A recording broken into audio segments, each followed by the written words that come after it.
Hola, ¿qué tal amigos y hermanos? ¿Cómo estáis? Espero que estéis bien.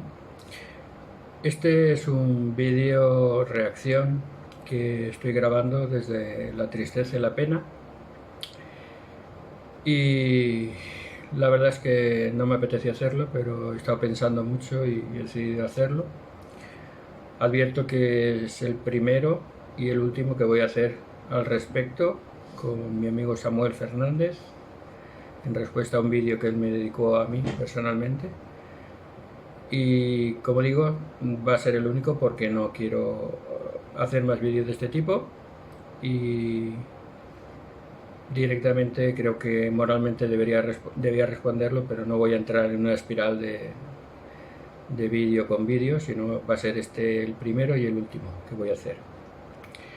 Amigo Samuel, hermano Samuel, haces un vídeo directo de crítica hacia mi persona y hacia mi iglesia, tratándonos de forma insultante y degradante y con bastantes groserías por medio, cosa que es propia de tu estilo y ahora lo vamos a ver. Pero no me voy a enfadar, no estoy enfadado, no estoy enojado, estoy triste, como he dicho, y simplemente quiero responder con paz, con calma, con serenidad, pero con firmeza. Antes has hecho otros vídeos que también me han mencionado, no tan directamente como con este y no tan groseramente como en este, y nunca he respondido a esos vídeos, pero ahora vuelvo a decir que en este caso sí que voy a hacerlo. En ese vídeo te diriges a mí como un mormón, como si no nos conociéramos. Sí citas mi nombre al principio, pero luego es este mormón, un mormón, como si realmente fuera un extraño para ti. Y creo que hemos tenido bastante amistad como para no ser esa persona de la cual le hablo, que dicen los políticos cuando no quieren mencionar a una persona como si fuera un pecado. Para que todos los miembros de la audiencia que están viendo este vídeo o escuchándolo sepan un poquito de qué va el tema, pues les voy a poner en antecedentes de nuestra relación. Yo conocí a Samuel Fernández en grupos de WhatsApp con la pandemia, en 2020, cuando estábamos todos encerrados y pues quizá era una de las pocas cosas que podíamos hacer. En esos grupos de WhatsApp pues había muchos enfrentamientos, muchas peleas. Samuel se destacaba por ser muy directo y a veces muy insultante. Tuvimos varias peleas, varias broncas, pero al final se disculpó y bueno, nos perdonamos y iniciamos una amistad bastante buena, aunque hubo algunos altibajos, pero tuvimos una amistad bastante buena. De hecho, vino a verme a mi pueblo, a Zuqueca. Primero vino Javier, que también es un buen amigo, lo conocerán todos por Bibliotecario TJ. Aquí tengo una foto que nos hicimos aquí en mi pueblo cuando vinieron a verme. Este es Javier, este es Manolo, dos personas encantadoras, con mucho respeto, y aquí estoy yo. Bueno, cuando vino Samu no se nos olvidó hacer la foto. Luego vino otra vez Samu y Javi, vinieron a verme aquí otra vez y estuvimos hablando. De hecho, Samu una vez me envió esta foto, aquí lo tenéis. Esta es la capilla de Torrejón de Ardoz, aquí cerquita de casa, en Madrid. Y bueno, pasó por allí, vio la capilla y se hizo una foto y me la mandó. O sea, que vean que realmente teníamos una relación, éramos amigos, compartíamos cosas y bueno, nos llevábamos bien. Pero un día, un discurso que dio Stephen Lett en el broadcasting, en el cual decía que cuando uno ve a un niño pequeño dice, ¡ay, es un angelito! Y dice, no deberían decir eso, deberían decir, este es un pequeño enemigo de Dios. Porque dijo que todos los que no están bautizados son enemigos de Dios. A mí me pareció una burrada y sin dar ninguna opinión simplemente le pregunté, oye, ¿has visto el discurso que ha dado Stephen Lett? Y empezó otra vez con la grosería, los insultos. Y dije, para, que yo solo te he preguntado. Y bueno, pues ahí cortamos y se terminó un poquito la amistad. Yo lo bloqueé también porque no quería discutir. Y bueno, a partir de ahí ya no nos hemos hablado directamente, más que los vídeos que él me ha estado dedicando y ahora este que le estoy dedicando yo, como he dicho, de forma única y exclusiva. Yo creo que la grosería es impropia de un cristiano. Samuel. El ser grosero, el insultar, el faltar al respeto, el denigrar a otras personas no es correcto de un cristiano. Y si se esperan ustedes, todos los que están viendo este vídeo hasta el final, tengo aquí un audio preparado de 9 segundos solamente, pero que nos enseñará cómo es realmente nuestro amigo y hermano Samuel. Hay muchos más, pero yo no los he guardado y este de casualidad lo encontré. Y solo son 9 segundos, pero yo creo que si siguen la transmisión hasta el final lo podrán escuchar.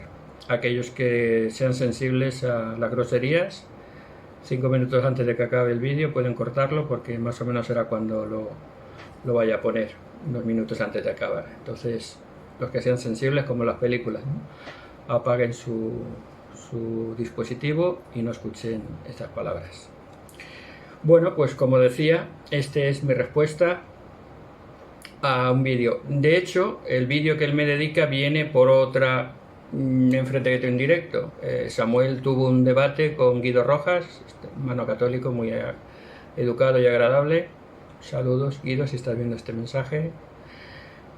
Tuvo un debate con él, bien, bastante educado, un poco pinchante pero educado, pero luego al día siguiente o a los 2 días hizo un vídeo comentando ese debate con Guido y fue bastante grosero y bastante faltón.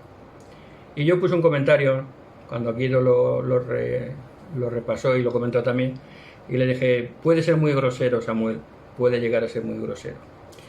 Y parece que eso le molestó, y entonces me dedicó un vídeo tachándome de sectario y de mentiroso, y es lo que quiero responder ahora. No estoy enojado, no tengo rencor para nada, y te perdono de hecho todos los insultos personales que me has lanzado y todas las descalificaciones gratuitas que has hecho hacia mi iglesia, a la cual quiero y respeto, como quiero y respeto a todas las demás, pero especialmente a la mía, lógicamente. Pero sí creo que debo responder a este vídeo. Pero antes quisiera hacerte unas consideraciones previas.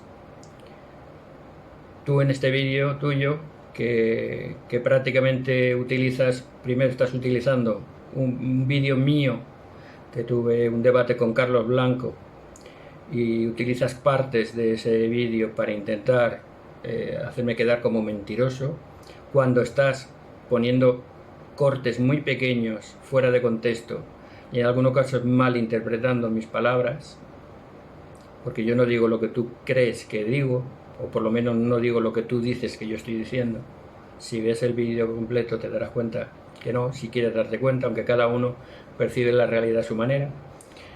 Pero utilizas un vídeo que no es tuyo, sin autorización, y tergiversando y cambiando muchas cosas, para demostrar que yo estoy en una secta. Te recuerdo 2 cosas.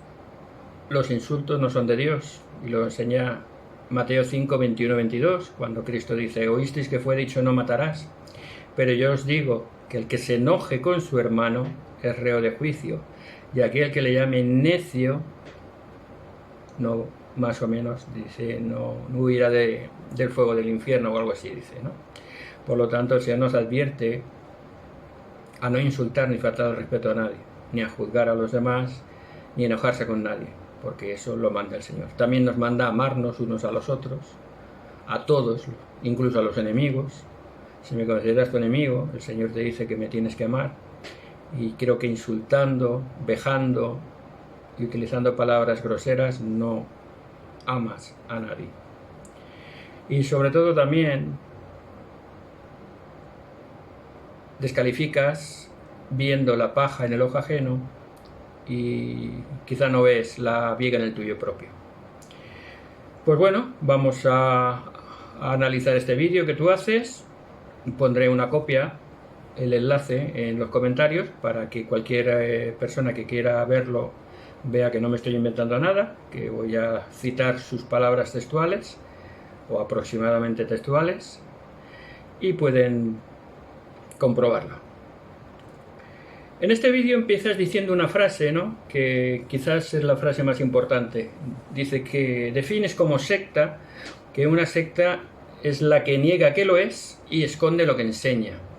e intentas hacer ese modelo y ese patrón aplicándolo a la Iglesia de Jesucristo y a mi persona en particular. Negamos lo que somos y escondemos lo que enseñamos, es lo que tú dices. Bueno, pues yo para hablar de sectas me gusta recurrir a los profesionales y no doy interpretaciones personales. Esa es tu interpretación personal, pero para mí lo importante es lo que dicen los profesionales.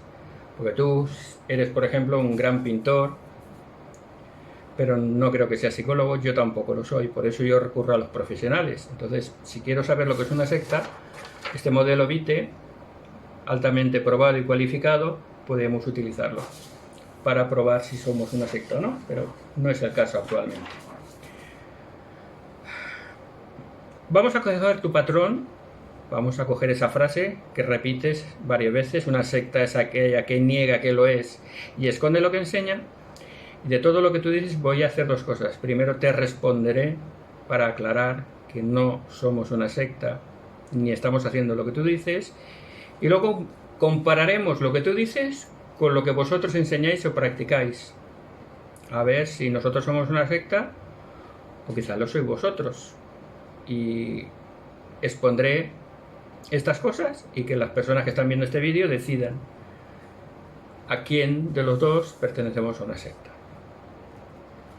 Empiezas hablando de Kolob. Kolob, dices que escondemos, que Kolob para nosotros es la morada de Dios. La verdad es que no entiendo esa fijación, porque eso me lo has preguntado muchas veces en privado, y Kolob es solo un nombre que aparece en una revelación moderna, y no está escondido.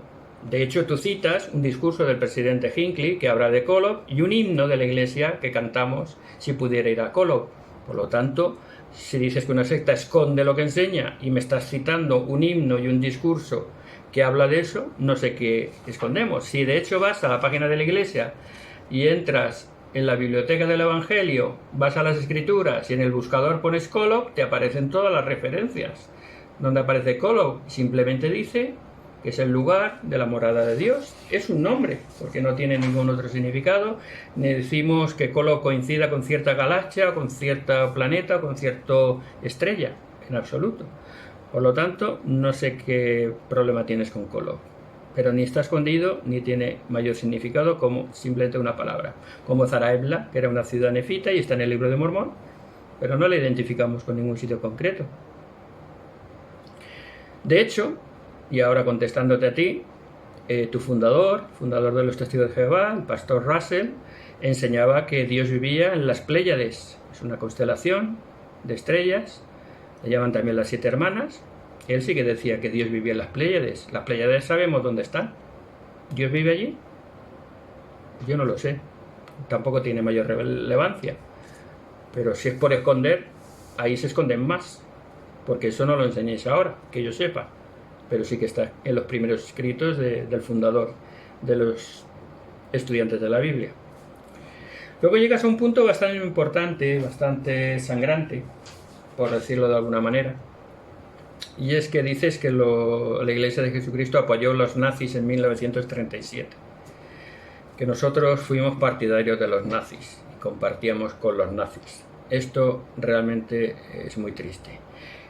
No podemos juzgar la historia de hace casi 100 años con la vista de ahora. Tenemos que ser muy, muy escrupulosos con la historia. Te recuerdo, o les comento a los que ven este vídeo, que Alemania, después de la Primera Guerra Mundial en 1918, perdió la guerra, había perdido muchos recursos y encima tuvo que indemnizar a los otros contendientes con una capitulación en Versalles que fue realmente dolorosa para Alemania. Eso implicó que hubiera muchísimo paro y muchísima pobreza en Alemania en los años 20. Esto fue el caldo de cultivo del partido nazi, que nació y creció de forma populista, como sabemos que hay muchos partidos populistas hoy en día, queriendo vender la recuperación de la gloria y del poder alemán frente a la humillación y la pobreza que estaban viviendo durante esos años. Y el partido nazi pues consiguió el poder de esta manera y luego empleó métodos violentos y métodos crueles para mantenerse en el poder. Por lo tanto, juzgar cómo reaccionaba una persona frente a ese poder que llegó de forma más o menos legal y que luego se estableció por medio del terror y del poder, es mucho pedir. Nosotros, como miembros de la Iglesia no se casa con ningún partido político, pero sí respeta los gobiernos establecidos y respeta las leyes de cada país. Y como se han dado los últimos días, nosotros respetamos lo que nos enseña Romanos 13, de honrar a los gobiernos que están establecidos y permitidos por Dios. Por lo tanto, los santos de los últimos días en Alemania en aquella época, pues lógicamente respetaban a su gobierno. En ese momento era el partido nazi y cada uno estaría más o menos de acuerdo con ellos, pero tuvieron que adaptarse a las circunstancias. Sin embargo, tú citas dos ejemplos particulares en el cual un supuesto, que bueno, creo que es verdad porque creo que he leído esa historia, un presidente de rama, que era una sola persona que dirigía una rama podía tener 80 o 100 personas, no es todos los miembros de Alemania. Ese presidente de rama decía que era nazi, que iba vestido de nazi, que obligaba a todos a saludar a la bandera y demás, mientras que hay otro que estaba en contra de los nazis y hacía propaganda subversiva y fue juzgado y ejecutado por oponerse al gobierno. Estos son dos casos únicos y separados. No se puede generalizar a todos los santos de los últimos días alemanes por lo que pasaron con dos diferentes personas, que cada uno tomó su opción. Y eso antes de la guerra y antes de conocer todos los horrores nazis, simplemente con los primeros años de gobierno nacionalsocialista. Y presumes de la neutralidad que tuvieron los testigos de Jehová, que fueron perseguidos, que no se enrolaron en la guerra y que acabaron en campos de concentración, de manera que citas a los testigos de Jehová como mártires del nazismo, mientras que los santos de los últimos días, que cuando obligaron a reclutarse y cumplir el servicio militar en 1935 creo que fue, a todos los alemanes, respetaron eso y se enrolaron, y luego tuvieron, claro, que participar en la Segunda Guerra Mundial cuando iniciaron las hostilidades en 1939, nos tachas de asesinos por participar como soldados en una guerra. Bueno, me parece que son dos extremos muy polarizados, muy manipulados y muy falaces. No se puede generalizar y no se puede hablar de una situación tan difícil, tan complicada, de una manera tan sencillota. También me hace pensar en un poco de hipocresía, porque sí, sin quitar todas las crueldades que los testigos de Jehová tuvieron que sufrir por sus convicciones religiosas y tuvieron que padecer en los campos de concentración y en las persecuciones que recibieron, lamentando mucho eso, pero también hay mucha hipocresía.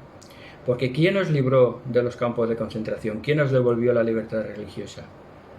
Fueron los soldados aliados que lucharon contra los nazis, que vertieron su sangre en el campo de batalla para liberar del nazismo a toda Europa y para liberaros a vosotros de paso de los campos de concentración y devolveros esa libertad religiosa que no teníais. Es muy bonito criticar y llamar asesinos a los que combaten en un ejército, pero a la vez disfrutar de su sangre para tu propio beneficio. Además, hablando de hipocresía, lo que no mencionas, esto hablamos de ocultar datos y de no contar lo que eres, lo que no mencionas es lo que el presidente de la sociedad Watchtower hizo en aquella época con Hitler. El presidente Rutherford le escribió en 1935 una carta a Hitler personalmente, en la cual le estaba diciendo ciertas cosas porque ya estaban siendo perseguidos, les habían cerrado la imprenta y bueno, ante esta persecución Rutherford le escribe una carta a Hitler. En esta carta, que se llama la Declaración de Hechos, este es un facsímil del original en alemán, Rutherford se dirige a Hitler y le dice ciertas cosas. Aquí está, en la Wikipedia, lo podemos ver. Todo lo que digo está documentado, no me estoy inventando nada. Voy a leer un poco el resumen y voy a leer algunas partes de lo que pone en esa carta. La Declaración de Hechos fue una declaración pública emitida y difundida por los testigos de Jehová durante el periodo de persecución de los mismos en Alemania. en la Alemania nazi. El documento afirmaba la abstención política de la denominación, solicitando el derecho de predicar públicamente, y afirmaba que el movimiento de los testigos de Jehová era víctima de una campaña de desinformación por parte de otras iglesias cristianas. Fue redactado bajo la supervisión de Joseph F. Rutherford, presidente de la Sociedad Watchtower, y publicado durante una asamblea de distrito que se llevó a cabo en Berlín el 25 de junio de 1933. Se enviaron copias de la misma a altos funcionarios del régimen, incluido el canciller alemán Adolf Hitler.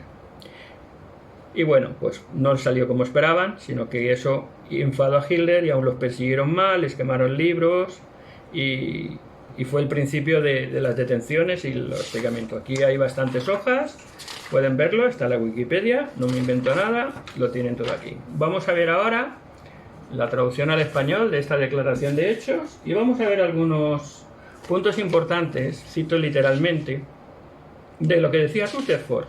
Y vamos a ver si es lo mismo lo que decía el presidente de la Sociedad Watchtower a Hitler que lo que decía un presidente de rama particular acerca del nazismo. Empieza diciendo: el más grande y más opresivo imperio en la tierra es el imperio angloamericano. Por esto queremos decir que el imperio británico, el cual los Estados Unidos de América forma parte, se ha dedicado a explotar y oprimir a las personas de muchas naciones. O sea que empieza diciéndole a Hitler nazi que los ingleses y los americanos son opresores y que explotan a las naciones. Por lo tanto, no están a favor de ellos. Y le dice: el gobierno presente de Alemania se ha declarado contra los opresores negocios mayores y en oposición a la injusta influencia religiosa en los asuntos políticos de la nación. Esa es exactamente nuestra posición. Es decir, que Rutherford se declaraba en contra de la política angloamericana y a favor, lógicamente, de la política alemana. Creo que está bastante claro. Sigue diciendo: en lugar de estar en contra de los principios defendidos por el gobierno de Alemania, nosotros nos paramos firmemente por tales principios y hacemos hincapié en que Jehová Dios, a través de Cristo Jesús, traerá la plena realización de estos principios. Es decir, que creían que todos los principios de la Alemania nazi coincidían con lo que Cristo creía y lo que ellos creían. Sigue diciendo: un examen minucioso de nuestros libros y de literatura divulgan el hecho de que los muy altos ideales que sostiene y promulga el actual gobierno de la nación se expresan, se aprueban y son fuertemente enfatizados en nuestras publicaciones. En lugar de que nuestra literatura y nuestro trabajo sea una amenaza a los principios del gobierno presente, nosotros somos los más fuertes apoyadores de tales ideales. Así es que dime, Samuel, quiénes apoyaban los principios nazis, quiénes decían que coincidían con sus creencias y quiénes favorecían en sus publicaciones todos los ideales nazis. Los testigos de Jehová. Y lo dice Rutherford, no lo dice un presidente de rama perdido por que estaría con 50 miembros cuando a lo mejor habían 30 o 40 mil miembros en todo el país. Está diciendo el presidente de la Sociedad Watchtower.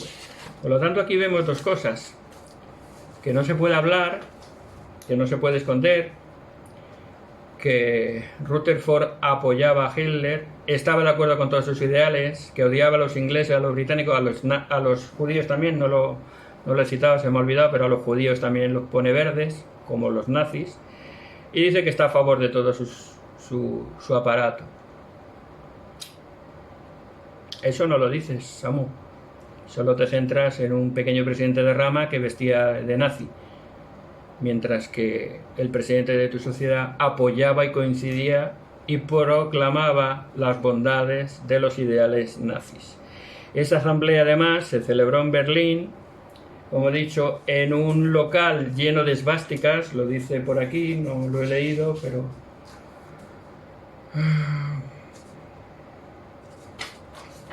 bueno, en algún sitio lo pone porque ya me he leído tantas cosas que no sé dónde lo ponía. Pero se celebró en un local lleno de banderas nazis, como la foto que tú sacabas con el presidente, creo que era Grant, porque era obligatorio, en cualquier reunión pública tenían que estar esas banderas, y vosotros las teníais, igual que las tenían los demás.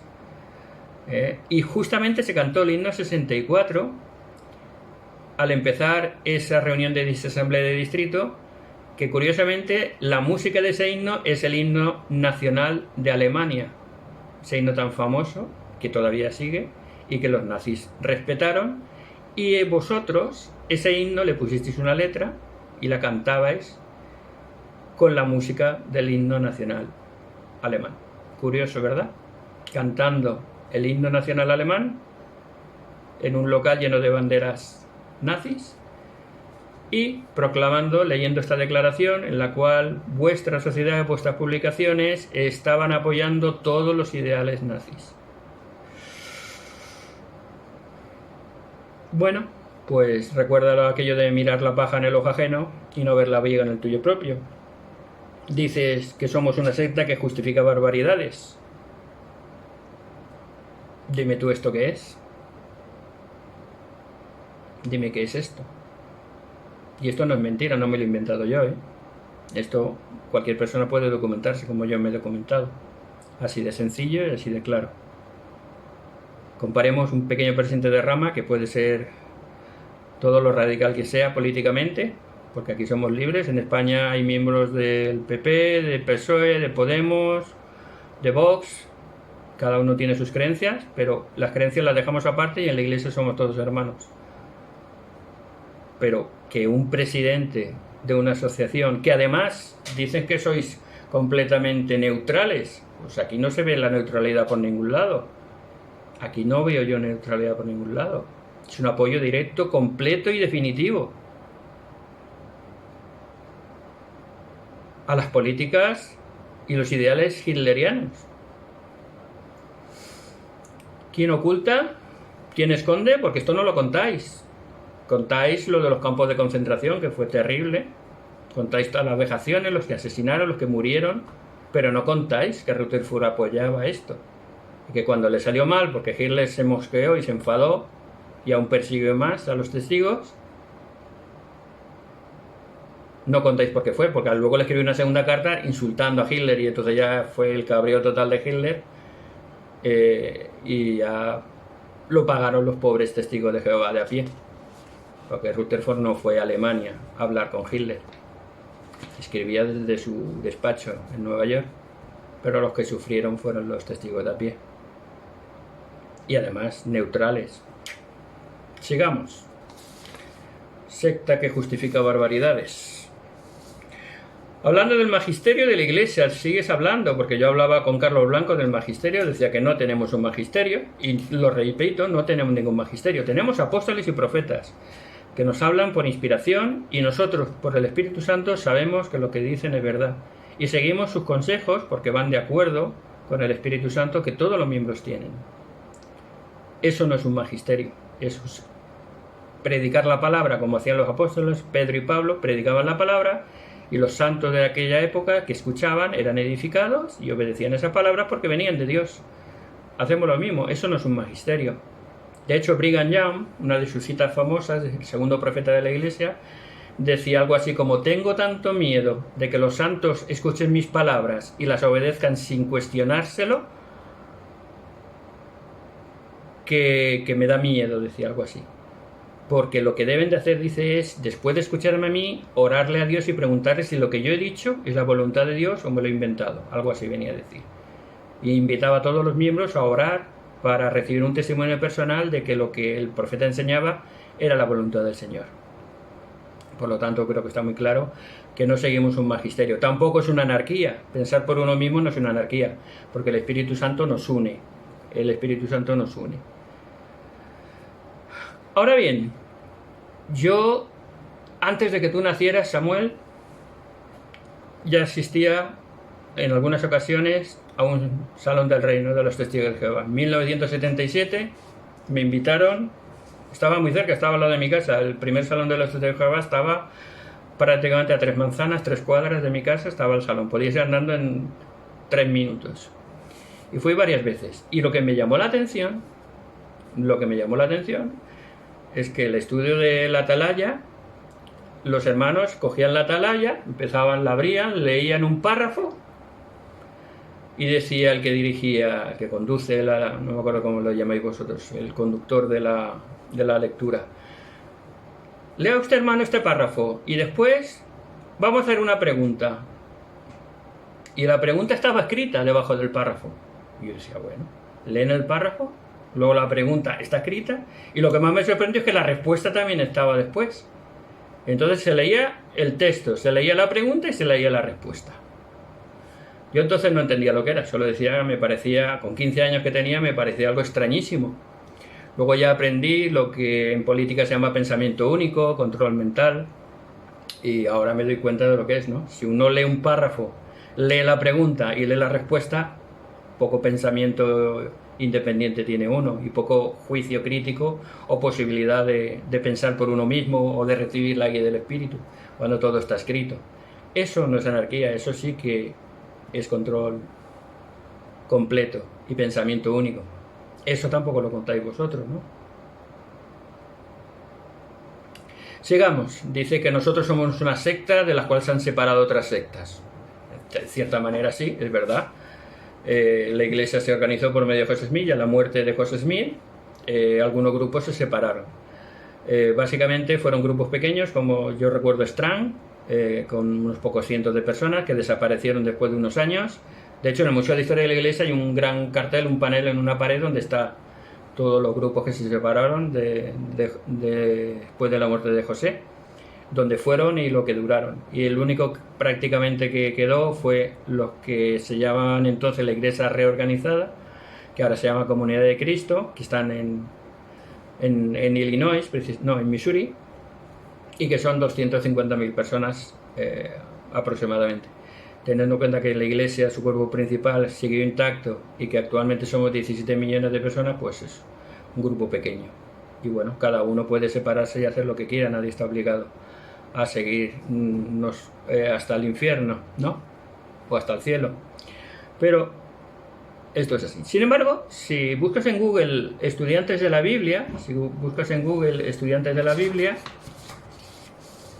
vas a encontrar algunas cosas interesantes. Y ahora vamos a ver vosotros si realmente os separasteis de alguien o se separaron de vosotros. Si buscas en Google estudiantes de la Biblia, te dice hasta las 3/4 partes de los aproximadamente 50.000 estudiantes de la Biblia que se habían estado asociados en 1917, que es cuando muere, bueno, en 1916 muere el fundador, Russell, y hay como un interregno ahí de una lucha de poder, a ver quién se queda con el mando de las estudiantes de la Biblia, y en 1917 dice que se separaron 3/4 partes de los 50.000 miembros que habían entonces. Este cambio resultó de la formación de varios grupos que conservaron variaciones en el nombre de estudiantes de la Biblia. Aquellos que mantuvieron la comunión con la sociedad Watchtower adoptaron el nombre de Testigos de Jehová en 1931. Y actualmente existen los estudiantes de la Biblia. Es decir, en 1909 ya muchos que no estaban de acuerdo con Russell se separaron y formaron un grupo aparte. Y luego en 1917, después de la muerte de Russell, 3/4 partes se separaron del resto del grupo, y para identificarse de forma diferente, la sociedad Watchtower, que mantenía los derechos de la revista y Rutherford era su presidente en aquel entonces, cambió el nombre a Testigos de Jehová. O sea que si de nosotros, grupo grande, se extendieron grupos pequeños, vosotros de un grupo grande os extinguisteis vosotros, es justo al contrario.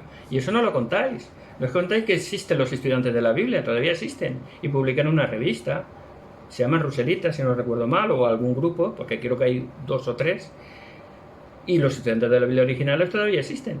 Vosotros sois los que os separasteis de ellos, aunque erais en número mayor y habéis crecido mucho más, lógicamente. Pero eso no lo cuentas. Nos acusas de tener nosotros excisiones y vosotros sois una escisión del grupo original de estudiantes de la Biblia, que existe todavía. Curioso, ¿verdad?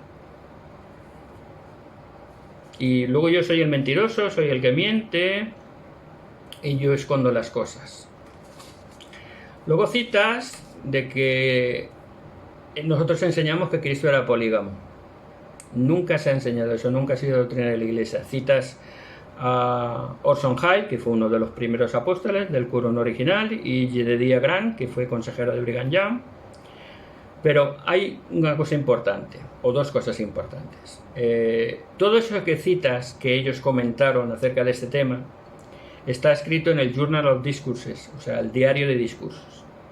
El diario de discursos no es doctrina de la Iglesia. No es doctrina de la Iglesia por dos cosas. Primero, por las inexactitudes que contienen, porque el diario de discursos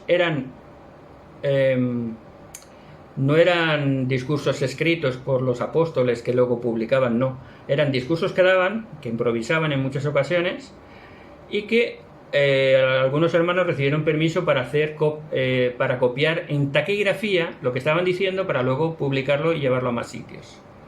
Esas copias taquigráficas son bastante complicadas, bastante inexactas, y pueden tener, y de hecho tienen muchos errores. Por eso no se puede considerar doctrina, primero porque no es exacto, y segundo porque muchas de los discursos que daban eran opiniones personales, nunca han sido doctrina. Las doctrinas de la Iglesia están basadas en los libros canónicos. Y de hecho el presidente Joseph Fielding Smith, que fue presidente de la Iglesia en los años 70 del siglo pasado, lo dijo muy claramente. Dice, cualquier cosa que yo o cualquier otro hermano diga y no coincida con los 4 libros canónicos es solamente su opinión, no es doctrina. Dice, la doctrina tiene que estar basada en lo que dicen las Escrituras. Y en ninguna parte de las Escrituras, de los 4 libros canónicos, habla de Cristo como polígamo, en absoluto. Eso que tú citas o es inexacto o era una opinión personal. Eso en absoluto es doctrina de la Iglesia y nunca lo ha sido. Sin embargo, por compararlo con algunas enseñanzas, por ejemplo, Russell, el fundador de los Testigos de Jehová, hablaba que las pirámides de Giza, las 3 grandes pirámides de Giza en el Cairo, en Egipto, eran la Biblia en piedra, que las medidas de las pirámides indicaban los acontecimientos proféticos que estaban en la Biblia. Eso no lo contáis normalmente, ¿verdad? Eso está escondido. ¿Quién esconde esas cosas? Russell, por ejemplo, celebraba la Navidad. Hasta 1927 se celebró la Navidad, como se celebra ahora, sin ningún problema. Pero, sin embargo, a partir de ese momento se consideró un pecado y ahora el que celebra la Navidad lo expulsáis, ¿verdad? Es un pecado muy grave celebrar la Navidad. La publicación de la Atalaya durante muchos años llevaba una cruz en la portada. Russell llevó la cruz y creo que Rutherford hasta algunos años después mantuvo esa cruz en las publicaciones. Salía por aquí, tengo, sí, mira, creo que sí. No, pero aquí no está la portada. Tenía por aquí una portada, pero no se ve, no es la portada lo que tengo, es una página interior. Pero en todas las portadas de la Atalaya, de los primeros años del siglo XIX y siglo XX, había una cruz. Ahora decís que Cristo no murió en una cruz, murió en un madero y no usáis la cruz, y no sé si expulsáis a alguien que la lleve, pero supongo que sí. Por lo tanto, esas enseñanzas originales de Russell, ¿dónde están? ¿Las comentáis o las tenéis escondidas? Porque nosotros no escondemos nada. Esto nunca ha sido doctrina, lo que tú decías. Por lo tanto, no está escondido. Y esto, que sí que era doctrina y está en los libros de Russell, no lo vais contando por ahí, que yo sepa, ¿no? Hay que leer los libros de Russell para poderlo saber. Luego nos hablas de que nosotros hablamos que somos hijos de Dios, por supuesto que sí, que tenemos un Padre Celestial y una Madre Celestial, por supuesto que sí, y que lo tenemos medio escondido, no está escondido. Hablas también de sexo celestial, de que Dios tiene concubinas, eso nunca lo hemos dicho. Decimos que tenemos un Padre Celestial y una Madre Celestial, que somos hijos espirituales suyos, pero en ningún momento se habla de sexo. No decimos que lo haya o que no lo haya, pero si lo hay no es como lo tenemos en la tierra, porque aquí somos seres mortales y caídos, y en el cielo son seres santos y perfectos y glorificados. Por lo tanto, no sabemos si lo hay o no lo hay, ni cómo lo es. Pero tú ya estás poniendo como si aquello fuera un harén y nuestro Dios fuera un... No lo voy a calificar porque resulta muy grosero. Como te digo, no está escondido, lo cantamos en un himno muy famoso de la iglesia, Oh mi Padre, Hicimos en temas del Evangelio, tú entras en la misma página de la iglesia, la biblioteca del Evangelio, buscas temas del Evangelio y ahí está la Madre Celestial con todo lo que sabemos acerca de ella, lo poco que sabemos acerca de ella, porque se sabe muy poco. Y dices que lo tenemos escondido, no hay nada escondido. Lo que pasa es que, como dijo Jesucristo a Nicodemo, y está en Juan 3:12, dice: si os cuento las cosas terrenales y no las creéis, ¿cómo creeréis si os digo las cosas celestiales? Esas son cosas celestiales que no conocemos y que si no vivimos las cosas terrenales que Cristo nos dice, ¿para qué nos va a contar en detalle las cosas celestiales que no podemos comprender? Pero tú venga y lo repites varias veces, y el sexo, y el sexo, y el sexo, y no sé. No quiero pensar que tengas un trauma o que tengas un problema, pero el sexo dentro del matrimonio es algo puro y santo, no es nada pecaminoso. Pero lo dices aquí, lo vuelves a repetir y lo repites en tu vídeo varias veces. Ya te digo, espero que no tengas un trauma ni obsesión de ningún tipo, pero el sexo dentro de los límites que el Señor ha establecido, que es el matrimonio, perfectamente legal, perfectamente bueno, y no hay que tener ni ningún problema, ni ninguna... Vamos, una cosa tan natural como cualquier otra. De hecho, es algo hermoso y bonito en un matrimonio que se quiera. Y después de ahí pasas, siguiendo con el sexo, a la concepción de Jesucristo, que si nosotros decimos que el Padre bajó, que tuvo relaciones con María, jamás se ha dicho eso. Lo das a entender, no lo dices muy claro, pero lo das a entender. Y simplemente te digo lo que dice lo que dice Lucas 1, 34 y 35. Cuando María dice: ¿cómo puede ser que conciba si no conozco varón? Y el ángel le dice: el Señor te cubrirá con su poder y el Espíritu Santo te protegerá, más o menos, estoy parafraseando, para que así lo que concibas pueda ser realmente el Hijo de Dios. Ahí no está hablando de sexo, ahí está hablando de un milagro, pero de un milagro que representa o que significa que Jesucristo tenía un padre que era Dios y una madre que era María. Por eso Cristo tenía la doble naturaleza humana y divina, por eso podía morir y por eso podía resucitar por sí mismo. Eso es lo que se llama la unión hipostática. No sé si vosotros, eso viene una cosa que no sé. Yo creía que lo sabía casi todos de vosotros, pero no sé si creéis en la unión hipostática. De que Cristo es a la vez Dios y es Cristo a la vez es hombre. Precisamente por su naturaleza divina, porque tiene un Padre eterno, Padre divino, y una Madre mortal, una Madre humana, que es María. Por lo tanto, Cristo es Hijo de Dios, unigénito, primogénito, Hijo de Dios, Hijo de María, por lo tanto, hombre que podía morir, y Dios todopoderoso que podía volver a vivir. Y vuelves a repetir, solo una secta dice una cosa y enseña otra. Nosotros enseñamos lo que enseña la Biblia, y todo lo que tenemos en las demás revelaciones coincide con la Biblia, y de hecho en todos mis vídeos siempre hablo de la Biblia. Sin embargo, vosotros decís que Jesucristo no es Dios todopoderoso, que solo es un Dios menor, un Dios de segunda categoría.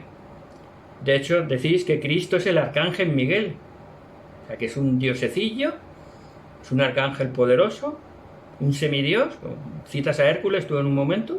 Vosotros sí que creéis en un Hércules, porque no creéis que Cristo sea Dios, creéis que es un Dios de segunda categoría. ¿Quién esconde eso? Eso tampoco lo contáis, ¿verdad? ¿Verdad que eso no lo contáis en las clases a los estudios que dais? De que Jesucristo no, decís que sois cristianos, que creéis en Cristo y que decís que Cristo es Dios, pero lo omitís eso de que es un Dios, o que es un diosecillo, o que es un Dios inferior al Padre. Sigamos. Dice que José Smith fue un falso profeta y que esa traducción milagrosa del Libro de Mormón es una falsedad. Yo testifico que el Libro de Mormón es la palabra de Dios. Yo testifico que la traducción del Libro de Mormón fue un milagro, porque José Smith no tenía instrucción ni capacidad de traducir el libro antiguo si no fuera por el poder de Dios. Dices que muere como un criminal en la cárcel de Carthage y das a entender que eso no merecía, que era un delincuente y que estuvo bien asesinado. Me parece muy cristiano eso, ¿eh? Me parece muy cristiano. Ahora vamos a hablar. Pero antes te preguntaría, ¿puedes enseñar alguna sentencia de que él fuera criminal. ¿Fue condenado alguna vez? No, fue acusado muchísimas veces injustamente y lo encerraron muchas veces injustamente y sufrió muchas vejaciones y humillaciones, pero jamás fue condenado porque jamás le pudieron demostrar ningún... que ahora lo voy a leer aquí, en un periódico de la época. Jamás le pudieron demostrar ningún delito porque no cometió ningún delito. Todo era persecución religiosa. Y voy a recurrir a la Wikipedia, para que veas que no es publicación nuestra, esto lo dice la Wikipedia. Luego vamos a leer también algunas cosas vuestras de la Wikipedia, para compararlo. Pero José Smith jamás fue condenado como un criminal, jamás. Cuando muere es a causa de que había una imprenta, como tú bien dices y sabes, en Nauvoo, que estaba imprimiendo panfletos en contra de la iglesia, insultando a la iglesia, y José Smith, que era el alcalde de Nauvoo, se reúne con el consejo del ayuntamiento y en reunión plenaria deciden cerrar y clausurar la imprenta. A causa de eso, los enemigos de la iglesia, apelando a la libertad de expresión, quieren juzgar a José Smith, y José Smith se presenta voluntario porque el gobernador le hace una promesa de que lo va a proteger, porque él sabía que lo perseguían y que querían matarlo. Sin embargo, él se presenta voluntario con la promesa de protección, que luego se incumple, y va a la cárcel de Cartes. Y cuando va, dice: voy como cordero al matadero. Sabía que iba a morir, y sin embargo se entregó, fue protegido un día, al día siguiente se retiraron, y por la tarde una chusma de entre 150 y 200 personas asaltaron la cárcel y asesinaron a José Smith y a su hermano a sangre fría. Ese es el gran criminal que tú dices. Si hubiera sido verdad, dime, ¿clausurar una imprenta acarrea pena de muerte? Piensa solo un momento. Por clausurar una imprenta, el castigo, si fueras declarado culpable, ¿sería la pena de muerte? Vamos a ver ese criminal que tú dices.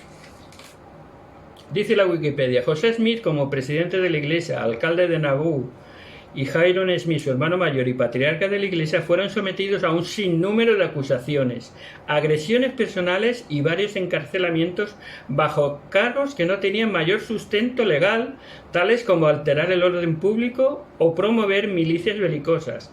De todos ellos salieron más o menos bien librados por falta de pruebas. Y luego habla del Nauvoo expositor, el gobernador Thomas Ford le prometió protección, se la quitó, y los enemigos de la iglesia, por intrigas políticas y envidias religiosas, convocaron un populacho y lo asesinaron cruelmente. Y para que no sea yo el que dé mi opinión, vamos a ver lo que los periódicos de la época citaron. Vamos a ver algunas opiniones de quién era José Smith, si era un delincuente, si era un criminal o no. Vamos a enseñar lo que dijeron algunas personas. Por ejemplo, ese mismo año que fue asesinado, fue a ver al presidente Van Buren a Washington para reclamar protección frente a todas las vejaciones y humillaciones que les habían hecho, e intentar conseguir reparación de todo lo que les habían robado en Missouri cuando los expulsaron de Missouri. Y estuvo intentando buscar apoyo del presidente, y estuvo varios días allí. Entonces, un congresista nos cuenta cómo era José Smith. Fue a verlo, dice: fui la última noche para escuchar a Joe Smith, el célebre mormón, exponer su doctrina. Yo, con varios otros, tenía un deseo de entender sus creencias como se explica por sí mismo. Él no es un hombre educado, pero él es un hombre sencillo, sensible, de carácter fuerte. Todo lo que dice, lo dice de una manera que deja una impresión de que él es sincero. No hay ligereza, no hay fanatismo, no hay falta de dignidad en su porte. En su atuendo existen peculiaridades, su vestimenta siendo el de uno de la llanura, sin las pretensiones de los ciudadanos. Él es de profesión agricultor, pero evidentemente está bien leído. Durante la totalidad de su discurso, que ocupó más de 2 horas, no había una opinión o creencia que él expresara, que se calculara en lo más mínimo al poner en peligro la moral de la sociedad o de cualquier manera degradar y maltratar a la especie humana. Hay muchas cosas en sus preceptos, si ellos fueren seguidos, que esto conseguiría suavizar las asperezas del hombre hacia el hombre y que tendería a hacer de él un ser más racional de lo que generalmente se encuentra ser. No hubo violencia, no tiene furia, salvo denuncia. Su religión parece ser una religión de mansedumbre, la humildad y la persuasión suave. Hacia el final de su discurso señaló que había sido representado como un salvador. Todo eso era falso. Él no hizo tales pretensiones. No era más que un hombre, dijo, un hombre sencillo, sin instrucción, en busca de lo que se debe hacer para ser salvo. A lo largo de todo su discurso mostró fuerte espíritu de caridad y tolerancia. He tenido algunos dolores para explicar la creencia de que este hombre, como él mismo le explicó. He cambiado mi opinión de los mormones. Son un pueblo lesionado y del que tanto se ha abusado. Aquí tienes quién era José Smith, el que tú llamas criminal y delincuente. Un senador de los Estados Unidos que lo conoció personalmente. Y bueno, después de su muerte también se publicó en todos los periódicos el asesinato. Aquí hay un artículo que publiqué en mi blog, lo que dijeron los periódicos del asesinato de José Smith. Hay varios. El New York Sun informó: no es poca cosa que el incendio de este siglo XIX de dar a los hombres una nueva revelación, encontrar una nueva religión, establecer nuevas formas de adoración, construir una ciudad con nuevas leyes e instituciones y órdenes de arquitectura para establecer jurisdicciones eclesiásticas, civil y militar, fundar universidades, enviar misioneros y hacer prosélitos en 2 hemisferios. Sin embargo, todo esto lo ha hecho José Smith, y eso contra todo tipo de oposición, ridículo y persecución. Estas fueron palabras de un periodista después de su muerte. Hasta en Europa, el Liverpool Mercury dijo: las escenas que tuvieron lugar en Pensilvania e Illinois habrían deshonrado a toda una nación de salvajes. Nos preguntamos si en cualquier registro se puede encontrar más optimista que los disturbios de Filadelfia o la masacre del líder mormón y su hermano en la prisión de Cartago. Y otro periódico, demócrata del condado de Lee, Fort Madison, Iowa, agregó: el asesinato de José Smith y su hermano ha causado sentimientos de profundo arrepentimiento en los senos de toda persona pacífica y respetuosa de la ley. Lo ven como un ultraje despiadado y como un asesinato cruel, a sangre fría, cobarde y despreciable. Que José y su hermano fueron culpables de actos que requirieron la interposición de la ley somos muy conscientes. Pero después de que él y su hermano se entregaron voluntariamente a la justicia, bajo la plena seguridad de que recibirían protección del gobernador Ford de toda violencia, tenían el derecho a toda protección contra todo peligro y todos los enemigos. Si este que retratan los periódicos de la época era un criminal, que venga Dios y lo vea. Y para finalizar, la historia al final nos va juzgando, nos pone a cada uno en nuestro lugar. Hace unos años, el 2014, el Instituto Smithsonian Institute, muy conocido, instituto famoso, el Instituto Smithsoniano de Estados Unidos, publicó este artículo: los 100 americanos más significantes de todos los tiempos. Y habían varios apartados. En el apartado religioso se nombraron 10 personas. ¿Sabes cuál fue el número 1? Efectivamente, José Smith fue nombrado el personaje histórico más importante de la historia americana, el número 1. Curioso, ¿verdad? Para ser un criminal y para ser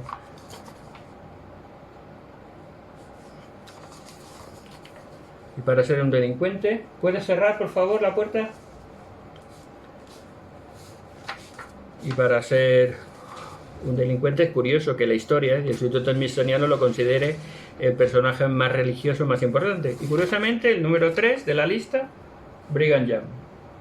Tenemos otro personaje histórico, el número 3. La lista, por si os interesa, va así.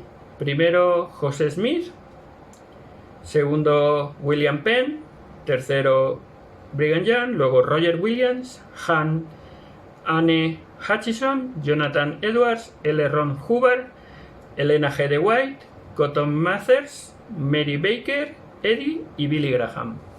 Esa es la lista. No veo ninguno de los vuestros aquí. Pues para ser un criminal y un delincuente, la verdad es que está muy bien considerado por la historia americana. El número 1. Interesante, ¿verdad? Es muy fácil hablar, pero hay que demostrar.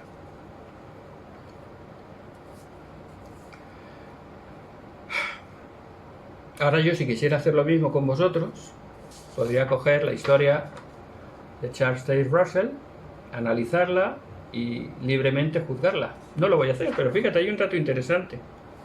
Hay un dato interesante. Lo que habla de matrimonio nos dice que su esposa, Maria Russell, presentó demanda de separación legal, o sea, pidió el divorcio, ante el Tribunal de Apelaciones Comunes de Pittsburgh en junio de 1903 y 3 años más tarde solicitó el divorcio bajo el alegato de crueldad mental. Y en 1908 se le concedió una separación con pensión alimenticia.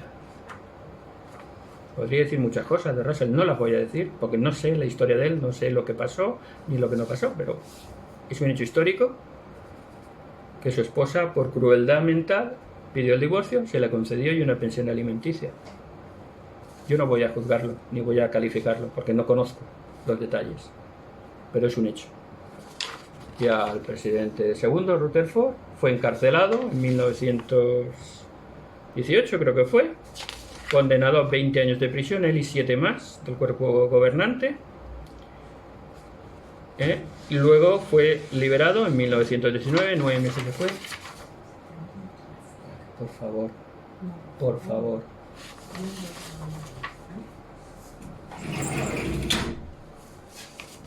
¿Puedes cerrar ahí, por favor?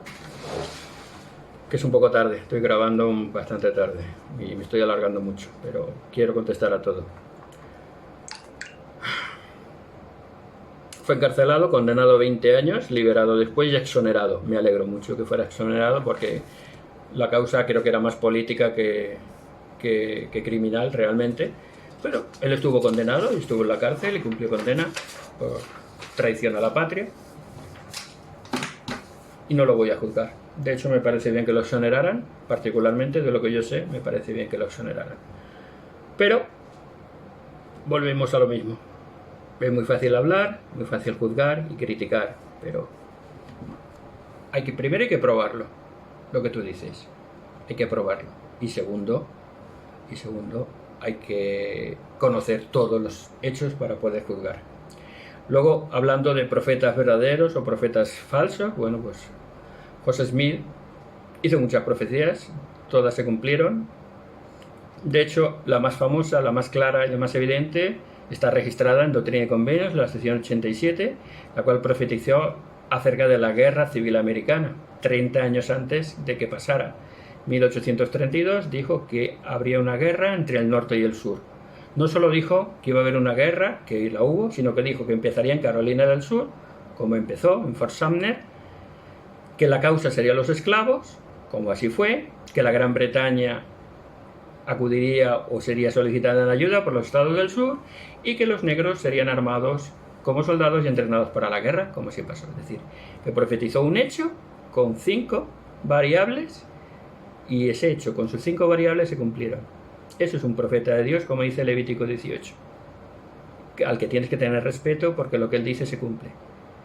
Mientras que los profetas o los maestros, no vamos a hablar de profetas para no entrar en otro tema, pero los maestros o los líderes religiosos que prometen una cosa o que enseñan con promesas unas cosas y no se cumplen, no hay que tenerle ningún respeto porque no vienen de Dios, dice Levítico 18. Por ejemplo, enseñasteis, el pastor Russell enseñó que el fin llegaría en 1914. Como no llegó, dijo que se había olvidado el año 0, que llegaría en 1915, tampoco llegó.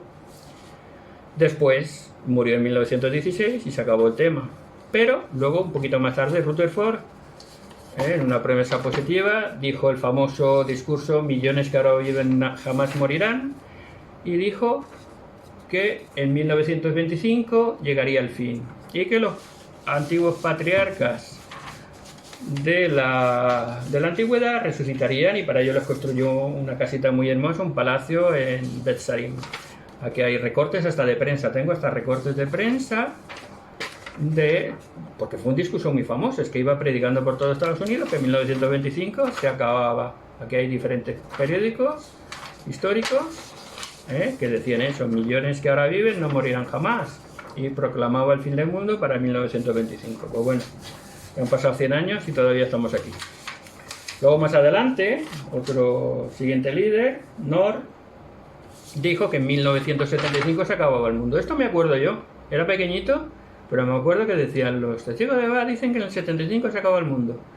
Aquí es un artículo que lo demuestra, hay más, este es un ejemplo nada más, que en el 68 decía que los jóvenes que no estudiaran, porque para lo que quedaba de este mundo, que no valía pena ni que estudiaran, porque no iban a terminar los estudios. Pues estos jóvenes estarán ya jubilados, porque los jóvenes del 68 que iban a entrar a la universidad ya estarán jubilados. No se cumplió en el 75, fue el gran chasco, ahí se hundió la Westover. Luego, que el fin vendría con la generación de 1914, y lo ponían todas las publicaciones, pueden parar y leerlo tranquilamente, pero decían que antes que acabara el año 2000 se acababa el mundo. De hecho, eso no me lo tiene que contar nadie. Yo, como te he dicho, en 1977 fui varias veces al Salón del Reino, a mi casa vinieron testigos de Jehová, tuvimos muchas charlas largas, y en esas charlas José, no sé, ya ni me acuerdo del apellido, se llamaba José, un chaval encantador con el cual hablé muchas veces. Ojalá pudiera ver este vídeo, me gustaría saber de él qué ha pasado con él, porque no sé nada de hace 40 años de él, pero él me prometió, y de hecho nos hicimos una promesa de vernos en el año 2001, si no había acabado el mundo, para ver quién había tenido la razón. Bueno, pues ya han pasado 20 años desde entonces y todavía estamos aquí. Eso no me lo tiene que contar nadie, eso me lo contaban a mí, eso es lo que enseñaban los años 70 y 80, que el mundo no llegaría al año 2000. Pero bueno, eso es un profeta verdadero y un profeta que no lo es. La pajita en el ojo ajeno y no nos vemos la bien. Ahora estamos con el traslape da para mucho. Luego habla de Martin Harris, que era un retrasado mental, hipotecó su casa para imprimir el libro de Mormón. La pérdida de las 116 páginas, que si el libro de Mormón es un compendio, no es un libro. No voy a contestar a esas tonterías. Está en Doctrinas y Convenios 3 y Doctrinas y Convenios 10 está la explicación muy sencilla de lo que pasó y cómo el Señor en su infinita sabiduría había preparado junto al compendio, porque el libro de Mormón es un compendio, no es un resumen, es un compendio de 1000 años de escrituras, y junto a ese compendio el Señor le dijo que incluyera las planchas originales de Nefi. Cuando se pierde ese manuscrito, como los enemigos de la iglesia querían cambiarlo, el Señor le dice: no traduzca lo mismo, porque aunque lo hagas perfecto, ellos lo han alterado y van a decir que lo has hecho mal. Traduce el libro de Nefi, que para eso está, que es la misma historia, pero contada por Nefi. Por eso el libro de Mormón, de primer Nefi a Palabras de Mormón, está en primera persona, y desde Palabras de Mormón hasta Moroni está en tercera persona. Así de sencillo, así de claro. La infinita omnisciencia de Dios. Sin embargo, me dices que yo soy un retrasado, o que tengo beneficio económico, y que todos los santos de la somos tarados retrasados. Pues mira, no sé si soy retrasado o no, pero un día podríamos hacernos la prueba de inteligencia. Yo sé mi coeficiente intelectual, no lo voy a decir aquí, porque me lo he hecho varias veces y sé el coeficiente que tengo, pero podrías hacértelo tú y lo comparamos en privado, a ver quién es más retrasadito. Y beneficio económico, pues no sé, no tengo ni monetizado mi canal, podría monetizarlo y recibir algo de dinero de YouTube, no de nadie, y ni siquiera lo tengo ni lo voy a tener nunca. Pero en fin, yo soy un retrasado, o me pagan a mí mucho por estar aquí. Luego dice que echamos por tierra la Biblia, que decimos que faltan libros. Pues claro que faltan libros en la Biblia. La Biblia católica tiene 7 libros más que la protestante, y luego la copta, la armenia, tienen la ortodoxa, tienen hasta 20 libros más. ¿Son o no son esos verdaderos? Para cada iglesia lo es. Y luego hay libros que están escritos en la Biblia, mencionados, pero que no están. Primera de Crónicas 29-29 cita varios libros que no tenemos. Colosenses 4-15-16 habla de la epístola a la Odisea, que no la tenemos, y que dice: leed la vuestra y vosotros leed la de ellos. ¿Qué pasa? Que una era inspirada y otra no. Una desapareció porque no era inspirada, y la otra permanece porque es inspirada. Por favor. otra excusa. Nosotros aceptamos cualquier Biblia. Aquí tengo vuestra Biblia, tengo una Biblia católica de ediciones paulinas, tengo la vuestra, ahora vamos a ver, porque claro, ahora vamos a ver vosotros si enseñáis, ocultáis y valoráis la Biblia. Según la traducción del Nuevo Mundo, está basada en el texto crítico de Westcott y Hort. Aquí pueden verlo.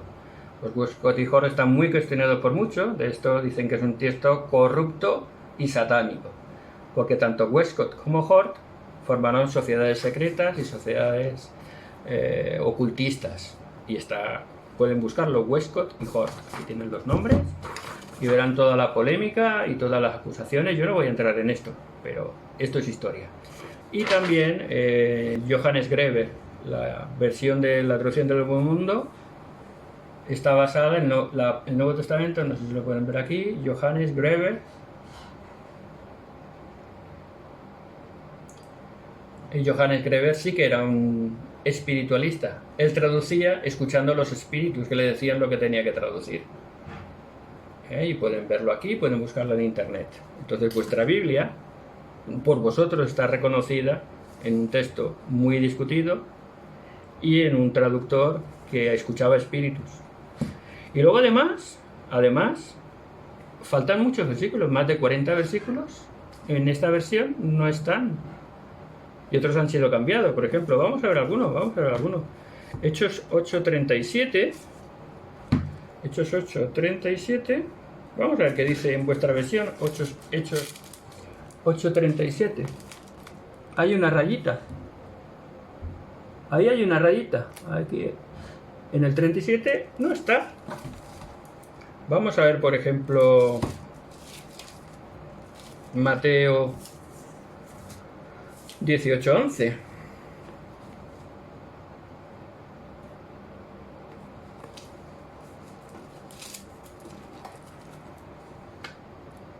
Otra rayita. Así hasta 40 veces. O si no, una de las más famosas. Juan 8. Miren qué versículo empieza Juan 8. Versículo 12. Empieza en el 12. ¿Dónde está del 1 al 11? Y el 53 del versículo 7. Ahí hay 12 versículos enteros que faltan. O la versión larga y corta de Marcos. O luego versículos que habéis mutilado, que habéis cambiado. Por ejemplo, en Hebreos 1:6, la primera versión es la verde. Está en la segunda de los 80, la primera verde de los 60. En Hebreos 1:6 decía que Cristo le adoran los ángeles. Aquí en esta decís los ángeles le rinden homenaje y abajo en un asterisco ponéis, bueno, también se puede traducir por la adoración, pero en la nueva, la plateada, directamente dice los ángeles rinden homenaje, con lo cual le quitáis la divinidad a Cristo. Habéis modificado, habéis sesgado la Biblia. ¿Quién ama la Biblia más? ¿Quién respeta la Biblia más? ¿Quién echa por tierra la Biblia? Nosotros usamos cualquier Biblia. Vosotros tenéis una mutilada, con muchos versículos que faltan, otros cambiados y otros que han ido variando a lo largo de los años. Curioso, ¿verdad? Se está haciendo muy largo esto, lo siento, pero es que quiero contestar a todo. ¿Quién oculta esto? ¿Esto lo contáis a los estudios? Cuando hacéis un estudio, ¿le contáis que vuestra Biblia es diferente? ¿Que vuestra Biblia le faltan versículos? ¿Quién oculta? ¿Quién engaña? Luego hablamos de la salvación, que yo miento, que los ateos van a salvarse. Yo nunca he dicho que los ateos se van a salvar. He dicho que pueden salvarse, porque creemos que el Evangelio es predicado a los muertos y después de esta vida creemos que el Evangelio va a ser predicado a todos aquellos que no conocieron a Cristo o que lo conocieron de una forma errónea. Y no creemos en el infierno tradicional y creemos que van a haber 3 grados de gloria, que tú caricaturizas riéndote de ellos. Sin embargo, en 1 Corintios 15, 40 y 41 nos habla de los 3 grados de gloria semejantes al sol, a la luna y a las estrellas. Nosotros creemos en un Dios misericordioso, no en el infierno tradicional. A lo mejor es vuestro Dios, que va a venir con la espada y la lanza en el Armagedón a destruir al 99% de la población humana. Más de 7.900 millones de personas serán masacrados en un genocidio completo. Eso es lo que enseñáis vosotros. Que van a quedar vosotros y 4 más. A lo mejor ese Dios es mejor. Luego entramos en el punto quizá más importante. Está haciéndose muy largo, pero no quiero dejar pasarlo. Dice que nosotros somos una secta criminal creada por José Smith. Y dice que José Smith era un perturbado mental. Bueno, ya hemos visto un poquito de José Smith antes. Hablas de este mormón no tiene vergüenza. Tengo nombre, Santiago Lázaro Martínez. Pero bueno, vuelves a decir que es este mormón que no tiene vergüenza. Y dices que somos la peor secta que hay. Bueno, pues hasta ahora que juzgue la audiencia las comparaciones que hemos hecho. A ver si es verdad esto, ¿no? De nuevo me remito al modelo Vite. Vamos a ver el modelo Vite, a ver, podemos analizarlo un día, a ver realmente quién es una secta, quién no es una secta, conforme a lo que dice un profesional y no lo que dices tú, pero aún siguiendo tu consejo, aún siguiendo lo que tú dices al principio, que una secta es aquella que niega lo que es y esconde lo que enseña, y creo que estamos viendo esto lo que significa, pues vamos a ver ahora realmente lo que es. Por ejemplo, la iglesia nuestra está bien considerada, somos respetados y nos consideran gente educada y de fe. Nuestros líderes han participado en congresos. El Leirin, el apóstol, participó en el Congreso de la Familia en el Vaticano hace unos años. Fue el último discursante el que cerró la conferencia donde todas las religiones que apoyan a la familia se reunieron para favorecer a la familia. Miembros de la Iglesia han estado en el gobierno, en la Reserva Federal, durante muchos años, en los billetes de dólar. Una de las firmas que aparecieron, un santo de los últimos días. El hermano Romney se presentó candidato a Estados Unidos con Obama, la segunda elección de Obama, y él se presentó y sacó un buen resultado, que ganó Obama. Él se presentó y es un hombre respetado, es un congresista, un senador respetado. Y somos famosos. El presidente Benson, por ejemplo, en los años 50 fue el secretario de Agricultura con el presidente Roosevelt. El presidente Roosevelt lo llamó personalmente para que él dirigiera el Ministerio de Agricultura, hizo un gran trabajo. De hecho, hay institutos que se llama Benson y está muy bien considerado. Nuestro profeta actual es un gran cardiólogo, muy respetado en la comunidad científica y en la comunidad médica, y son gente muy respetada. Somos famosos por la ayuda humanitaria. El año pasado, en 2022, nos gastamos más de 1.000 millones en ayuda humanitaria a miembros de la Iglesia y personas que no son miembros de la Iglesia. ¿Cuánto dinero habéis gastado vosotros en ayuda humanitaria? Del fondo vuestro, no de lo que los hermanos han dado de su bolsillo. Nada. Ni a vuestros propios miembros habéis ayudado. Y eso lo saben los propios miembros, eso nadie lo negará. Que el cuerpo gobernante vuestro no ha soltado ni un solo dólar, ni en la pandemia. Os mandaban cartitas de apoyo y que buscarais recursos en el mundo mundanal. Pero de dinerito nada. Entonces me pregunto, ¿será un caso de disonancia cognitiva lo que tenemos aquí, Samuel? ¿Queremos ver lo que queremos ver y acusamos a los demás de lo que somos nosotros? No lo sé, pero vamos a pensarlo. Vamos a ver algunas características de los testigos de Jehová y vamos a ver si realmente nosotros somos esa secta del perturbado mental, que yo no tengo vergüenza y es la peor secta que hay. Por ejemplo, la obediencia ciega. Vosotros habláis de obediencia ciega. Aquí, por ejemplo, la Atalaya de febrero de 2017. Desde luego, acordarse o tener presente al cuerpo gobernante implica más que palabras. Debemos obedecer sus instrucciones que nos llegan mediante las publicaciones, las reuniones y las asambleas. El cuerpo gobernante también nombra superintendente del circuito, que a su vez nombran los ancianos. Todos ellos se acuerdan del cuerpo gobernante al seguir estrictamente sus instrucciones. Si somos obedientes y sumisos a los hombres de nuestro líder Jesús, que usa para dirigirnos, lo estaremos respetando a él. O la Atalaya el 15 de noviembre de 2013.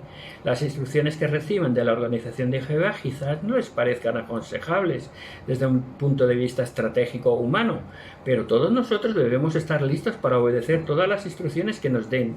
Nos parezcan o no prácticas, pues obedecerlas nos salvará la vida.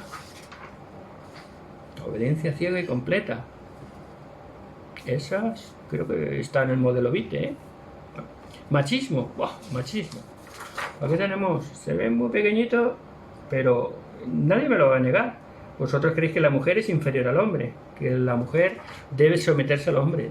De hecho, las mujeres no pueden orar en vuestras reuniones, ni pueden discursar en la plataforma, no pueden dar un discurso público, no pueden enseñar desde la plataforma. Y aquí, este artículo, que es el Despertar, 22 de octubre de 1984, lo tengo aquí más en grande. Para que una esposa se le ame tiernamente, se requiere más de ella que una sencilla sumisión a la jefatura o posición de su esposo como cabeza. él pudiera tener un caballo o un perro que esté bien entrenado y sea sumiso. Realmente, comparar a las mujeres y exigirle sumisión como a un perro o un caballo, no, más que a un perro o un caballo, resulta un poquito curioso. O las transfusiones de sangre, ¿no? Presumiendo de los niños que murieron por negarse a tomar sangre. Esto no lo voy a calificar porque me encendería. Pero luego, ¿qué pasa? Por ejemplo, Rusia os prohibió por extremismo. Los rusos ya sabemos cómo son, la Iglesia Ortodoxa rusa tiene mucho poder, a nosotros también nos ha limitado muchas cosas, pero no nos ha prohibido por extremistas, nos ha quitado muchos derechos, como a muchas otras iglesias, pero no nos ha prohibido por extremistas. Y dirá, bueno, claro, es que Rusia es Rusia, pero... ¿Y Noruega? Noruega es un país extremista, Noruega es un país democrático, sin embargo os ha quitado el estatuto de organización religiosa. ¿Por qué os ha quitado? Voy a leerlo. El motivo de la retirada de su estatuto religioso en Noruega es la práctica de exclusión y ostracismo que los testigos de Jehová mantienen cuando alguien es expulsado o abandona la congregación, entendiendo que tal política de exclusión infringe las normas religiosas. Asimismo, el organismo gubernamental argumenta que los testigos de Jehová violarían también los derechos de los niños al permitir la exclusión de miembros bautizados. Noruega, no estamos hablando de África ni de Rusia, estamos hablando de Noruega. Noruega por maltrato familiar, el ostracismo, del que eso sí que he hablado. Y bueno, quizás el más claro de todos es la pedofilia. La pedofilia es una lacra que arrastráis. Ya en los años 90, Barbara Anderson denunció que había más de 13.700 casos de pedofilia en los registros de Nueva York, escondidos y que jamás se han presentado ante la policía ni se han denunciado. Las reglas de vuestra organización no favorecen en absoluto la protección de los niños. El escándalo sexual. Estos son periódicos, esto pueden buscarlo. Periódicos, el escándalo sexual de los abusos.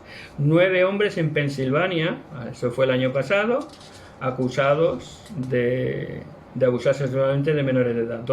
9 testigos. De hecho, detuvieron a 8 porque el 9º se suicidó cuando iban a detenerlo. Y fíjate, esto fue hace unos meses y el día 7 la misma procuradora del estado de Pensilvania detuvo a 5 testigos de Jehová más acusados. Ahora ya son 14, antes eran 9, ahora son 14 testigos. Son bastantes, para el número, en porcentaje es mucho. Y bueno, Australia, el famoso caso de Australia.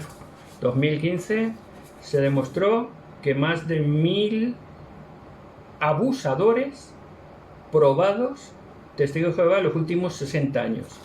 ¿Y cuántos se denunciaron a las autoridades? 0.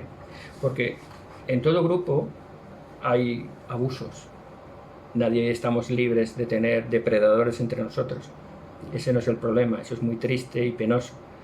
El problema es cobijarlos, ocultarlos, no colaborar con las autoridades, porque cuando se supo estas cosas, en América había muchos casos denunciados y se pidieron los archivos y os negasteis a entregar los archivos. Hasta habéis pagado multas diarias por negaros a entregar esos archivos. Eso se llama proteger a los delincuentes. Eso sí que es proteger a los delincuentes. De hecho, en España han habido muchos casos y esta mañana he estado probando y he puesto abuso de menores de testigos de Jehová en España y he encontrado unos cuantos casos en Sagunto, en Albocácer creo que era.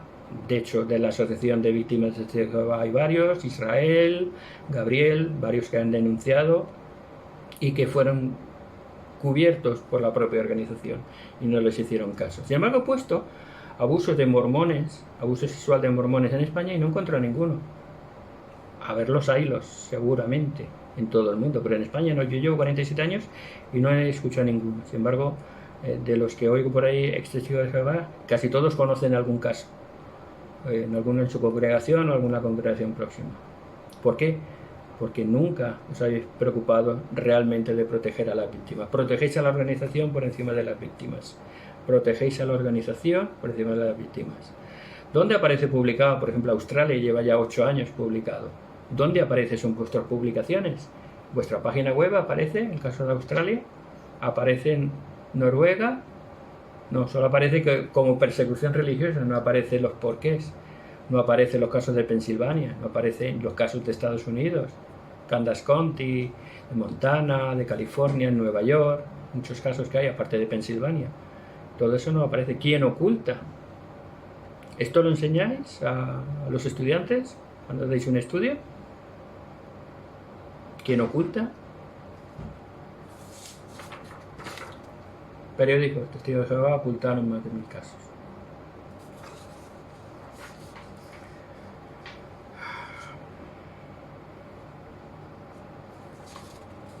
Rechazo y muerte social. Cuando alguien se va de vuestras filas, lo rechazáis, no le dirigís la palabra. Y si pudierais, que dice aquí la atalaya de 1952, de la ley del país y la ley de Dios que dio a través de Cristo nos prohíben matar a los apóstatas, aun cuanto estos sean miembros de nuestra propia familia carnal. Sin embargo, la ley de Dios nos exige que reconozcamos que están expulsados de su congregación a pesar de que la ley del país en que vivamos. Es decir, que la pena es que Cristo y la ley del país lo impide, si no, los apóstatas deberían de morir. De hecho, en el discurso que dio, no sé exactamente la fecha, Anthony Morris, acerca de los apóstatas, dijo: como Jehová es nuestro mejor amigo, los enemigos de Jehová son también nuestros enemigos. Y estamos deseando que estos enemigos de Jehová, nuestros enemigos, se desvanezcan. Y se irán a Gehenna, habla de cadáveres, de gusanos, de fuego que nunca se apaga. Y dice, es una imagen que describe muy bien el fin de los enemigos de Dios. Nos impacta, pero estamos deseando que ocurra. Ahora bien, puede que los apóstatas y los enemigos de Jehová digan, pero esto es algo horrible, espantoso, ¿cómo pueden enseñar eso a su gente? Pero no, es Jehová el que enseña esto a su pueblo. Y es Él el que lo predice. Y francamente, para los amigos de Dios es muy tranquilizador. Y saber que por fin todos estos enemigos de Dios que lo han calumniado van a ser destruidos para siempre, que no van a volver a vivir. ¿Puedes cerrar, por favor? Ya lo sé, ¿puedes cerrar? Estoy grabando, ¿puedes cerrar? ¿Estás grabando y esto lo grabas? Sí, estoy grabando que estoy hablando contigo. ¿Puedes cerrar, por favor?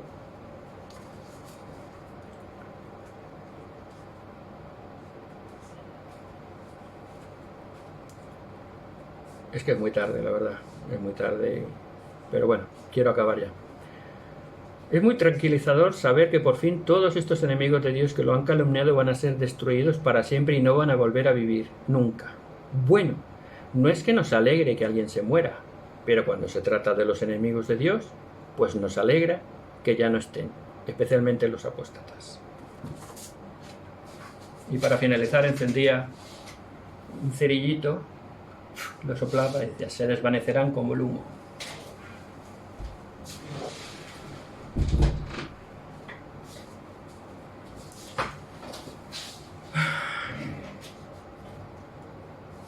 De nuevo, ¿dónde aparece esto? Esto lo contáis. Sin embargo, para nosotros, por ejemplo, con Pensilvania, que estamos hablando de abusos sexuales, pues mira, de abusos sexuales, por ejemplo, en una conferencia en Harvard, citaron 2 discursos de la conferencia general, de una hermana y de un apóstol de la iglesia, lo citaron como ejemplo de la protección de los niños frente a los abusos sexuales. Eso es lo que hacemos nosotros. Y no somos perfectos y habrá muchos fallos y seguro que puedes buscar algún fallo, pero en general no se nos puede acusar de nada. Aquí, por ejemplo, tenemos un caso que ocurrió en Argentina. En Argentina, un obispo fue un hermano a confesarle que había abusado de su hijastra, confiando en el secreto de confesión. ¿Y qué hizo el obispo? Hablar con su madre, contarle el caso e ir a la policía a denunciarlo. Y luego se quejaba el delincuente de que no habían respetado su secreto de confesión. Y la iglesia hace un comunicado diciendo, por encima del secreto de confesión está la protección de las víctimas. Y como esta niña corría peligro de que volviera a ser abusada, el obispo hizo lo correcto en hablar con la madre y acompañarla a denunciarlo ante las autoridades. Y eso salió en la prensa argentina y fue muy famoso. Fue en el 2017, creo, está por aquí, 2017, la fecha que pasó esto. Esa es la gran diferencia entre unos y otros. Para terminar, dices que yo estoy obsesionado contigo. Sin embargo, eres tú el que ha entrado en mi perfil de Facebook y has mirado a todos los grupos que yo sigo. Y dice que subo muchos grupos de testigos, sí. También sigo grupos de católicos, sigo grupos de protestantes, de unicitarios, de adventistas. Yo soy muy curioso y sigo muchos grupos. Sin embargo, eres tú el que vas viendo mis comentarios y reaccionando, vas sacando vídeos. Quizás porque la verdad duele y bueno, y te metes con el Garment, por ejemplo, dices que llevo una ropa que es el Garment y por supuesto, mírala, aquí la llevo, es mi Garment, lo usamos como ropa interior y si no me ducho con ella, me la quito y me la cambio cada vez que me ducho y me pongo un Garment limpio y el resto se lava. Pero eso es muy grosero por tu parte, porque esta es una ropa santa. Es la ropa del santo sacerdocio que hombres y mujeres recibimos, la ropa del santo sacerdocio que hombres y mujeres de esta iglesia recibimos en el santo templo. Y para nosotros es una ropa santa que representa nuestros convenios ante Dios. Y que te burles de esto, y que preguntes si nos duchamos con ella, resulta vergonzoso. Te lo digo desde la pena y desde el cariño. Luego viniste a la capilla y dices que es un club social, que tenemos un colegio que parece de subnormales, porque tenemos juegos, porque tenemos cancha de deportes. ¿Qué pasa? ¿Que tienes envidia?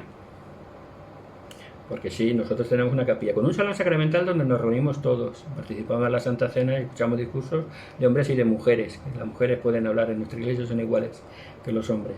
Y luego tenemos clases, hay muchas clases, como un colegio, como te dice, claro. Porque tenemos aulas para niños, otras para adultos y otras para jóvenes. Porque en pedagogía cada uno necesita un tipo de educación diferente. Por lo tanto, enseñamos esto.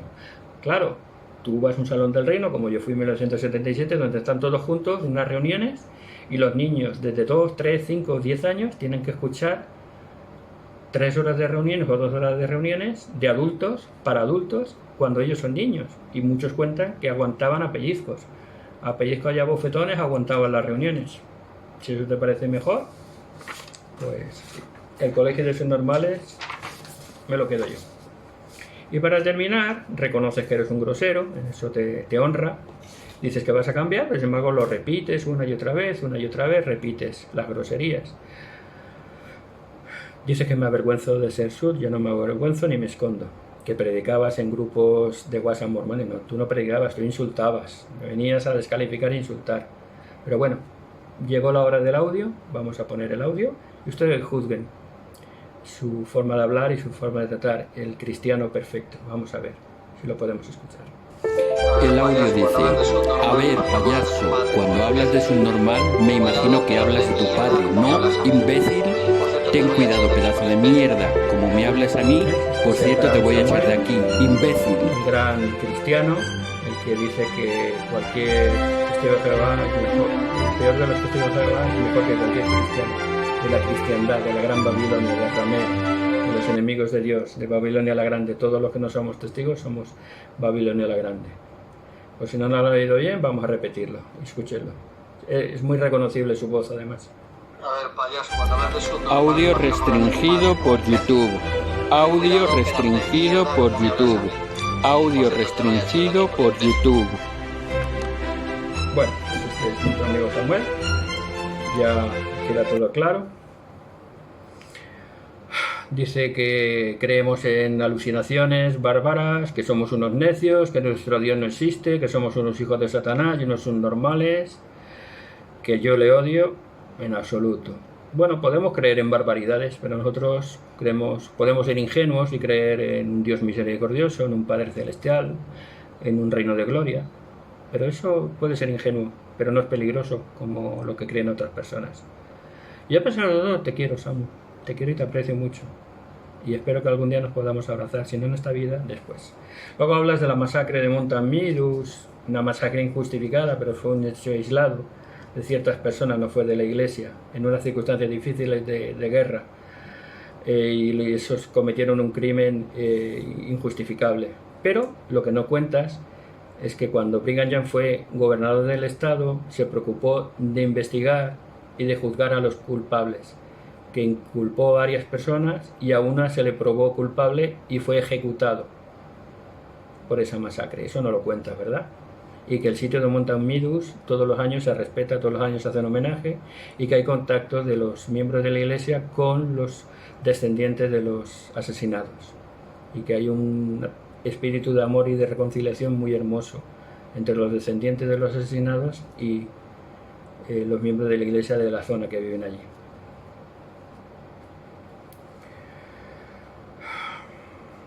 Ya hemos visto antes que vosotros deseáis la muerte de los apóstatas y los enemigos de Dios. Y además tenéis casos similares, ¿no? En Navidad, una persona quiso prender fuego a un salón del reino con gente dentro y luego mató a su esposa, que estaba con él, supongo que estaría cautiva de él, y luego se suicidó. Y eran testigos de Jehová todos. O el tiroteo de Hamburgo, tan famoso, de hace pocos meses, creo que fue en febrero, ¿no? Donde un testigo de Jehová entró en un salón del reino, disparó a quemarropa y mató a 8 o 9 personas. ¿Es culpable todos los testigos de Jehová de lo que haga este testigo de Jehová? Son hechos lamentables, pero individuales. No puedes acusar a toda una comunidad de lo que haga un individuo. Luego hablas de la noche de hogar, la noche de adoración en familia. Pues nosotros la hacemos desde 1915. Y la mochila de emergencia, desde que yo soy miembro, la conozco. Vosotros la habéis puesto hace poco. Es algo libre, no es anarquía. Estudiar por uno mismo y pensar por uno mismo no es anarquía. Es tener primero a la familia por encima de la congregación y no la congregación por encima de la familia. Y dices que Jehová nos pasará factura. Pues bueno, aquí estoy yo, esperando, confiado el día del juicio final. Muy tranquilo porque conozco a mi Señor y Salvador Jesucristo. Tengo una relación personal con Él y sé que Él me ama. Él es mi Salvador y mi Redentor. Y no tengo ningún problema. Estoy esperando deseoso ese día. Para terminar, te repito, estoy triste, no estoy enojado. Me da mucha pena tener que hacer esto y tener que contestarte a todo lo que has hecho. Ahora tú reacciona como quieras, yo no voy a decir nada más, ni voy a hacer ningún vídeo más, hagas tú lo que hagas, no tengo ningún problema. Te perdono de todo corazón todas las ofensas, no lo digo con condescendencia ni con pena, porque yo soy tan imperfecto pecador como cualquier otro, pero sí en lo que atañe a mi persona, te perdono y no tengo ningún rencor para ti.